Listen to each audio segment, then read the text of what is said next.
estar aqui falando um pouco, não só em meu nome, mas também do Instituto Migrações e Direitos Humanos. A irmã Rosita, que coordena o Instituto, está numa outra atividade, então eu vou falar um pouco das ações que nós contribuímos, né? Eu não vou falar de 1997, porque já o Carlos Viana explicou muito bem, a Bela acho que resgatou bem. Mas 2002 ele surge, né, como o Carlos Viana, eles falaram, de um procurador, o Dr. Guilherme Shelby, que era procurador da República, ocorreu um episódio onde alguns brasileiros morreram na fronteira do México. E ele abriu um procedimento e com o desejo de aprofundar toda essa discussão de como é que os brasileiros estavam deixando o Brasil e o que vinha acontecendo. E me recordo que ele me disse que teve duas pessoas que foram as duas grandes entusiastas e as grandes apoiadoras dele no primeiro momento, que foi a Maia, né, que falou aqui para nós dos brasiguaios, e a irmã Rosita. E, a partir daquela ideia, eles começaram a construir esse seria o segundo encontro dos brasileiros, né, em Portugal, em Lisboa, que era o primeiro encontro ibérico brasileiro, né? E nós tínhamos um problema, né, porque o deslocamento interno não era fácil. A pretensão era trazer brasileiros que estavam em outros países da Europa, né? Mas ainda nós tínhamos toda aquela problemática das fronteiras. Acabou ficando basicamente um encontro de quase que a totalidade das pessoas, dos migrantes brasileiros que viviam em Portugal. E foi extremamente rico, né? E acho que o documento que é parâmetro até hoje nos debates dos brasileiros no exterior é a Carta de Lisboa, né? Quem quiser ter acesso na Carta de Lisboa pode acessar o site do Instituto Migrações e Direitos Humanos, que vai encontrar ela lá de forma integral. E assim, as questões que mais pegavam, que eu me recordo, né, na época, primeiro a questão das remessas, né, a dificuldade para os brasileiros fazerem as remessas. Segundo, a relação dos brasileiros com as embaixadas, né? As embaixadas brasileiras, os consulados, foram concebidos não muito para dar atendimento aos brasileiros que migraram, muito mais para fazer as ações de relações internacionais, relações de comércio, e havia uma grande dificuldade e apoio das nossas embaixadas e consulados em relação à situação dos nossos brasileiros. E um conjunto de outras reivindicações que até hoje, né, em boa parte, não foram atendidas. Bom, de lá para cá, de 2002, que foi em maio de 2002, com esse documento, né, a Carta de Lisboa, à época eu presidia a Comissão de Direitos Humanos da Câmara dos Deputados, mas deixei assim, depois de mim, só gente boa, viu? Depois é que veio o pastor.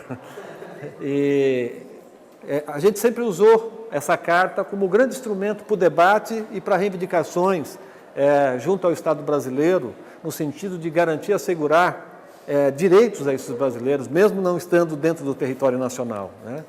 Só para ter uma ideia, que eu me recordo aqui mais claramente de alguns valores, as remessas dos brasileiros do exterior, né, para o Brasil foram, no ano de 2007, na casa de 7 bilhões e 500 milhões de dólares. É muito dinheiro, né?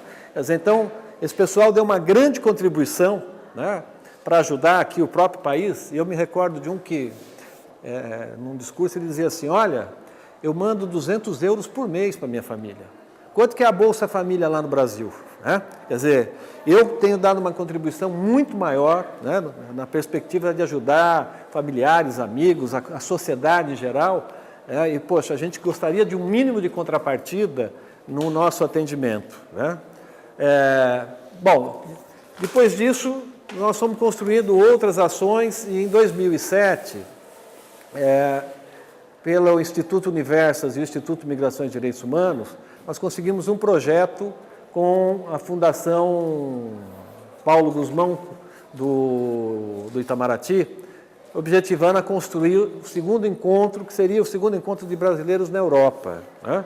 O que seria esse segundo encontro, né? Algo assim mais ampliado, com a participação de brasileiros que viviam em outros países da Europa e não só Portugal. Originariamente, a pretensão era fazê-lo na Espanha, infelizmente não foi possível, acabamos, no meio do caminho, a Espanha desistiu, e aí acertou-se para ser feito em Bruxelas, com uma dinâmica diferente. Aí era tentar levar principalmente, né, e a maior quantidade possível, de brasileiros indocumentados, que são realidades diferentes, né? O brasileiro que está documentado na Europa tem uma condição diferenciada daqueles indocumentados. Bom, nós fizemos alguns encontros preparatórios, 11 países, que foi Portugal, Espanha, França, Itália, Bélgica, Alemanha, Suíça. Vou lembrar no caminho mais alguns, a Áustria, enfim, nós tivemos representação de 11 países diferentes.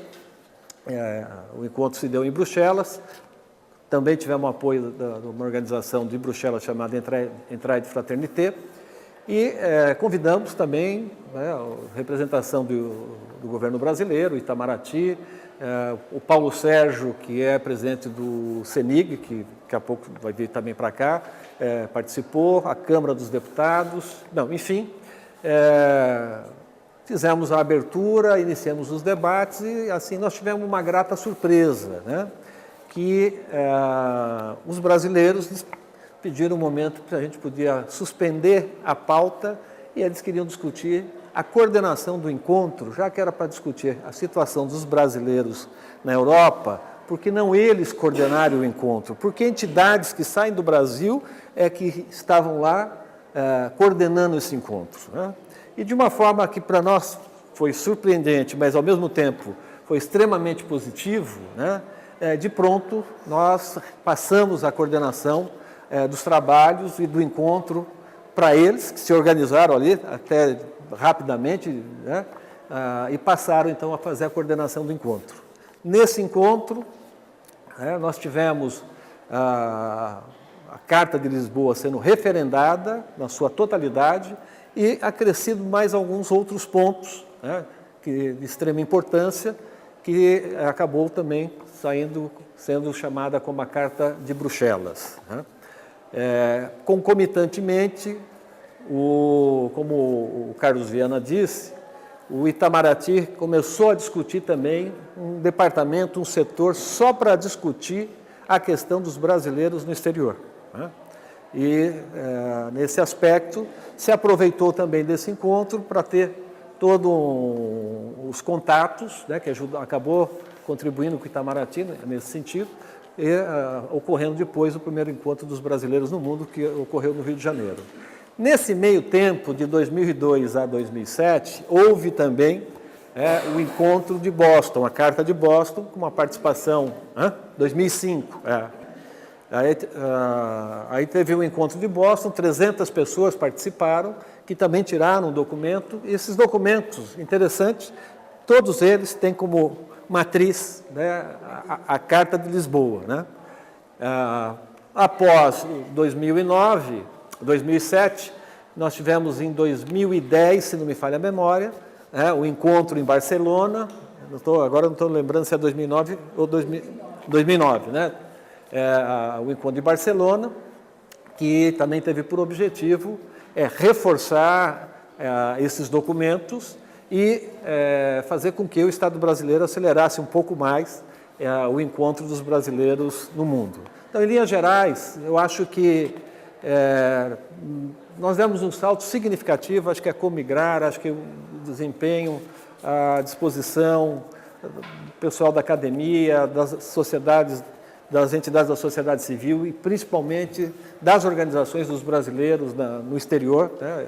Paulo Sérgio vai poder falar muito mais dos brasileiros no Japão, né, que ele acompanhou muito mais isso. Quer dizer, mas em todas as partes do mundo, acho que nós conseguimos ampliar essa organização, essa visão importante de assegurarmos os direitos nossos, mesmo fora do nosso território, né, para o exercício pleno da nossa cidadania.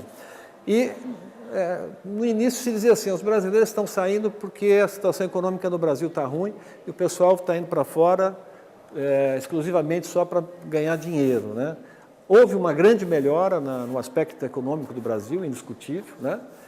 Mas você vê que ainda o número de retornados tem crescido, mas muita gente não procurou a saída do Brasil só por uma questão econômica, mas por qualidade de vida, com a questão de segurança, enfim, por N outros fatores, e que nós temos que também relevar isso e ter isso como aspecto importante. Outro aspecto, só para encerrar, é a questão que a gente, de país de imigração, passamos a ser um país de migrantes, né? Que é um outro aspecto extremamente interessante.